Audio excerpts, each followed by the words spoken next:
कुलधारा के इस सुनसान बेजान पड़ चुके गांव से चारों तरफ सिर्फ टूटी हुई हवेलियां पर इनके पत्थरों के बीच एक कहानी फंसी हुई है।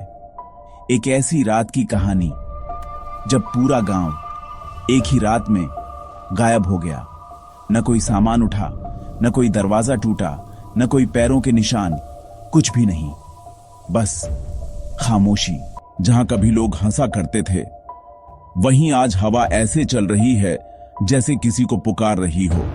इतिहास कहता है कि एक रात इस गांव ने सब कुछ छोड़ दिया, पर असली सवाल यह है, आखिर क्या हुआ था उस रात?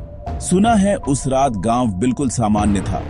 घरों में दिए जले थे, चूल्हे पर दाल पकी थी और फिर रात के एक पहर पूरा गांव खाली।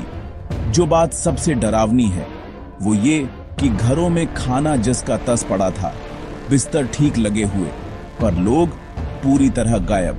कुछ यात्रियों ने कहा उन्होंने उस रात घरों के अंदर से चीखें सुनी, पर दरवाजा खोलने पर अंदर कोई नहीं, जैसे चीख हवा में से निकली हो। गांव के बुजुर्गों का मानना है कि कुलधारा पर किसी अदृश्य छाया का साया था। वह छाया पहले सिर्फ शाम को दिखाई देती थी, धीरे धीरे दिन में भी। कहते हैं लोग अपने पीछे किसी को चलता हुआ महसूस करते थे, पर मुड़ते ही खाली हवा।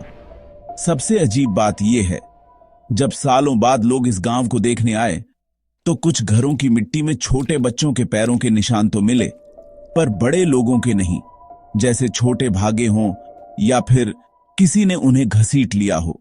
कुछ लोग कहते हैं गांव वालों ने आखिरी रात इस जगह को छोड़ते वक्त कोई वचन छोड़ा था कि यहां जो भी बसने की कोशिश करेगा वो वही महसूस करेगा जो उन्होंने महसूस किया। और शायद इसी वजह से आज तक कोई इस गांव में रात भर नहीं टिक पाया। कहा जाता है रात के सन्नाटे में इन टूटे हवेलियों की खिड़कियां अपने आप खुलती हैं और किसी के कदम धीरे धीरे आपकी तरफ बढ़ते सुनाई देते हैं।